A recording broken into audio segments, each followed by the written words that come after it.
Choose one. Hey, bring it back. Get that with your money and make a stack. On to the next.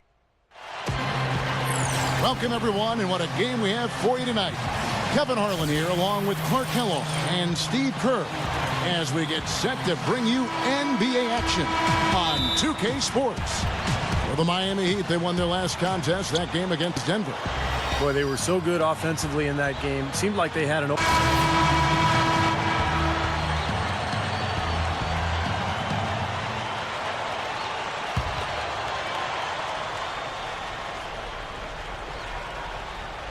Let's find out what Doris Burke has for us. Kevin, I was able to speak with Alvin Gentry for just a moment. This is their second time facing the defending NBA champs after losing their first meeting. The coach told me we're going to try and change things up a bit, maybe slow the game up some more. We can't have LeBron and Wade just running out in transition as often as they please. It's clear their focus is defensive transition, guys. Thank you, Doris. Allen, that's good. And we're just over 3.5 minutes into the first quarter. Well, it's kind of scary when you play against Miami. I mean, that talent is so overwhelming. So what a lot of teams try to do is zone them just to cut down on the dribble penetration and force Miami to take outside shots. Morris, he drains the turnaround jump shot. Morris has got his first points of the night.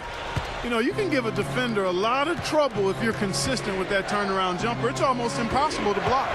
Hasselma screen. Can't get it to go. Now the Suns take it the other way. And it might seem like a bit of, bunker approach, but if you are faced with giving LeBron and Wade a jump shot or a dunk, there isn't too much hesitation on Clark in your answer. No, I would agree. I mean, there are a couple of things that scare you about the Heat. First, they can knock down outside shots and beat you if you try to go to a zone and close off driving lanes. And secondly, they're still probably able to find a way to get inside and dunk through you or over you. It's kind of like pick your poison. Yeah, they come at you in a couple of different ways. Now, here's Marshall. Brown, right side. And Allen with the block. But they get it back. Here's Marshall. A second chance effort. No good on the buzzer beater. Offense, the order of the day as the first quarter comes to a close. 13. Heat lead by 6. 19. 2K Sports. Back in a moment here from the U.S. Airways Center. Come out and join the crowd. Watch your Heat live and in person. Multi-game pack.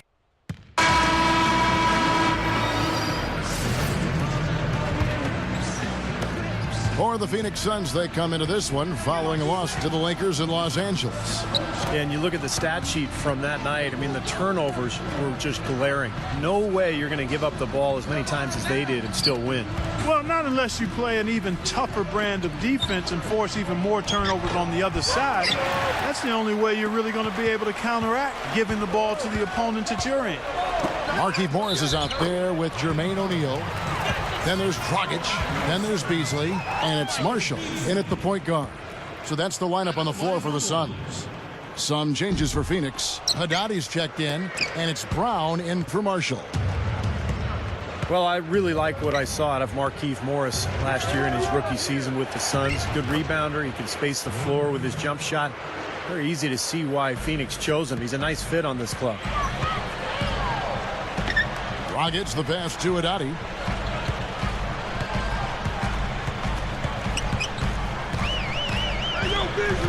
Feeds to O'Neal. He passes to Dragic. Down to 5 on the shot clock. Brown. Wade is covering. With the clock winding down. Miami grabs the miss. And for Morris, Clark, what do you think he needs to work on going forward? You know, Kevin, he slumped a bit on his shooting percentages in the middle of the season. He's got to work on his shot to become more consistent there. I think he's got to get a little stronger. And then he's got to make sure that he continues to bring an edge to his preparation, and that will carry over to his performance. And that's his first three-pointer, so maybe that one will get him started. The Heat leading by 5. Here's Miracle Man. Now Haslem inside. That's good. I can imagine they're going to hear an earful about this next stop. I mean, that's 3 straight field goals given up right in the middle of the lane. Inexcusable. Well, defense starts at the rim. I mean, you want teams shooting the ball from the outside, and that's not happening. They're just giving up everything inside. Beasley kicks to Dragic. Haddadi. Rebounded by Battier. Boy, for my taste, he's far too inconsistent with that shot. I mean, he's got to make those if he's going to take his game to the next level. Well, it hasn't been an easy fall from grace for the Suns. They were once the cream of the crop in the West. In fact, for about a 5 or 6 year stretch, they were near the top or at the top of that conference. But they've transitioned the last couple of years into a team that's kind of right on the bubble of making the playoffs year after year, and that's a tough position to be in. And keeping us updated from the sideline, let's swing it over to Doris Burke for an update. Hi, Doris. Kevin, the Heat's Mario Chalmers grew up in a tight-knit family. They followed him during his playing career from Alaska to Kansas and now to the sunny shores of Miami. His father is his manager, and growing up was his basketball coach and his trainer. They used to get into heated one-on-one matchups, and Chalmers said he finally beat his dad when he was about 12 years old, saying, "I changed inside that day. I knew I could beat him, and because of that, I knew I could beat anybody. I haven't had doubts since. Never. Not once." A confident young man, Kevin. Thanks, Doris. That confidence has certainly served him well. O'Neal. Shot misses. And Miami the other way now. And playing the Suns here for the second time. And with the type of defense they played that day, they were able to cause a lot of mistakes, Clark. And you know exactly what that means. I mean, causing a lot of mistakes means cashing in on those turnovers. Dishes to Dragic. He feeds it to Beasley. That 3 off the mark. That'll do it for the first half. It's the Heat. They lead by 7. 24. Folks, stick around here at halftime for the halftime show with Damon Bruce for all the highlights from our first half. And now, brought to you by Sprint. The fun has begun on this Saturday night, and we're ready to look back at all the first half action. Miami up on top against Phoenix. They're on a winning streak, and that momentum's carried right over into this game. Extra possessions almost too easy to come by. They've piled up the second chance buckets. An impressive first half for LeBron. He has 8 points, and he's been making some nice contributions on the glass, too. And the Suns keeping at it. They've been blowing it at the free throw line, leaving a lot of money on the line. Shannon Brown has not had a good showing. Right now, I'm not sure if he could hit water if he fell out of a cliche.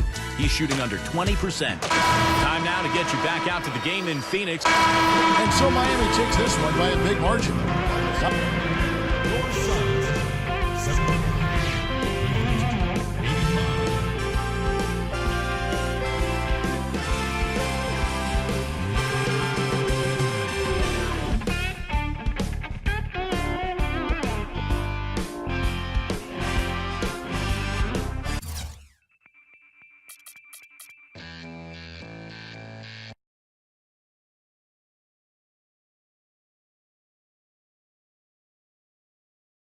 It was an okay game for you, but I imagine you're most happy with the win. How do you feel about your individual performance after that one?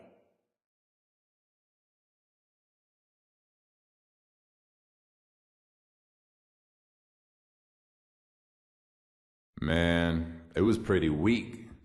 Not one of my better games, to be honest, but when you play like that and the team still wins, it's actually pretty encouraging. Because you know you're usually going to contribute more, and if the team can win without that, then just imagine how strong we can be when we put it all together. So yes, rough game for me, but in general, I like to try to maintain a positive outlook.